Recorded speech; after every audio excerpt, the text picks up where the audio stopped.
2차 전지 좀 더 자세하게 봐야 될 것 같거든요. 삼성 SDI가 지금 40만 9천 원 선 넘어서는 모습들을 나타내고 있습니다. 2차 전지 내에서 계속해서 그래도 긍정적인 뷰를 주셨던 걸로 기억을 하는데 어떤 종목들 위주로 좀 볼까요? 네, 저는 일단은 앞서 말씀드린 대로 요즘에는 그냥 잘 가는 종목을 좀 보시는 게 맞지 않을까라는 생각을 해요. 그래서 탑픽으로 좀 보자면은 삼성 SDI가 있을 것 같습니다. 게다가 이제 ESS와 관련된 이슈가 좀 나왔는데 삼성 SDI 같은 경우에는 각형 폼팩터에 또 강점을 주고 있는 그런 기업 중에 하나죠. 그래서 ESS 시장에서는 각형에 대한 부분이 소요가 높기 때문에 이러한 부분들에서 같이 좀 시너지 효과를 좀 나타낼 수 있다라고 좀 보고 있는 상황입니다. 게다가 지금 기술적으로 봐도 40만 원 구간을 돌파하게 되면서 또 오히려 돌파 매매 관점으로도 볼 수 있는 그러한 자리라고 생각이 되거든요. 그래서 오히려 잘 가는 이 삼성 SDI를 좀 탑픽으로 보자 말씀드리고 싶습니다.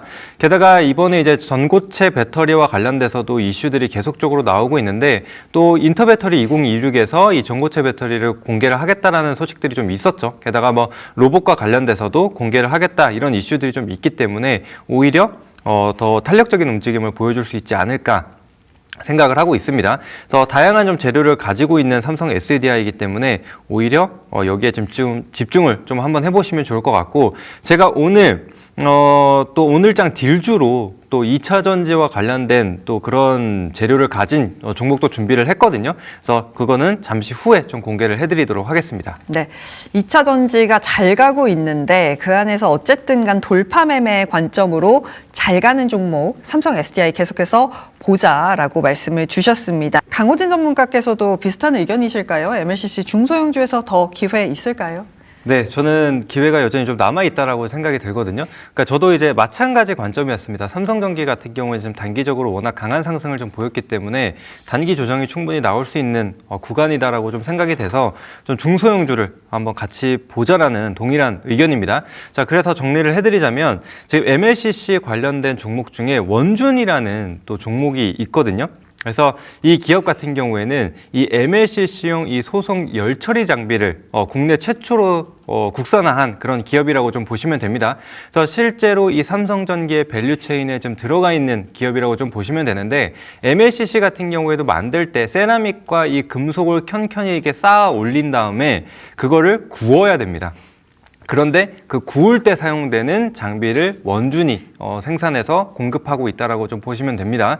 그래서 쉽게 설명드리면은 우리가 이제 뷔페를 가게 되면 디저트 코너가 있습니다. 그러면은 크로와상 이렇게 기계에 넣으면 이렇게 롤러가 돌아가면서 구워주죠. 그리고 이제 탁 떨어지게 되는데 그런 롤러 형태의 굽는 장비를 이제 원준이 만들고 있다라고 좀 보시면 됩니다. 근데 이게 또 상당히 좀 중요한 게 열을 굉장히 고르게 분산을 좀 시켜줘야 되는 부분이고 그다음에 이러한 굉장히 좀 작은 제품이기 때문에 뭐 가스라든지 이런 외부 환경에 굉장히 예민하거든요. 그래서 뭐 산소라든지 뭐 탄소라든지 이런 것들이 굉장히 일정하게 또 유지가 돼야 되는데 그런 것들까지 같이 또 잡아줄 수 있는 게 원준의 장비라고 좀 보시면 됩니다.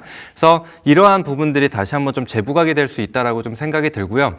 그 다음에 제가 2차 전지 관련주 또 준비를 했다라고 말씀드렸는데 이 원준 같은 경우에는 이 전고체 배터리와 관련돼서도 또 이슈가 있습니다. 실제로 전고체 배터리 관련주인 뭐 미국의 퀀텀스케이프라든지 삼성 SDI 파일럿 라인 이런 데에 실제로 이 또 열처리 장비를 같이 공급한 이력이 있습니다. 그 이유가 뭐냐면은 이제 삼성전기에서 아마 전고체 배터리 개발한다라는 이런 이슈를 한번 들어보신 적 있을 겁니다. 그 이슈를 가지고 삼성전기도 급등을 보인 바가 있는데 그 이유가 뭐냐면 이 MLCC 만드는 방식과 이 전고체 배터리를 만드는 방식이 굉장히 비슷합니다.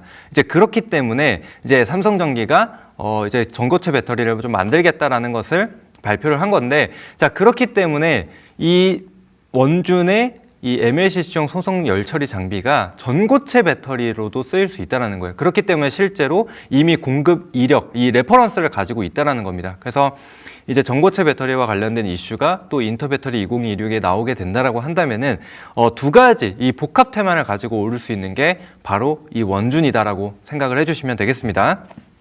자, 이제 추가적으로 차트 한번 보도록 할게요. 그래서 굉장히 제가 좀 오랜만에 소형주를 좀 가지고 왔는데 좀 변동성이 클 수가 있습니다. 그래서 앞서 보시면은 1월 달에도 26일, 27일 연속적으로 대량 거래량을 수반한 급등세를 한번 좀 보여줬습니다. 자, 그런데 지금 단기적으로 조정을 좀 보여주기는 했죠. 그런데 거래량이 어떻습니까? 거래량은 상당히 좀 낮았죠.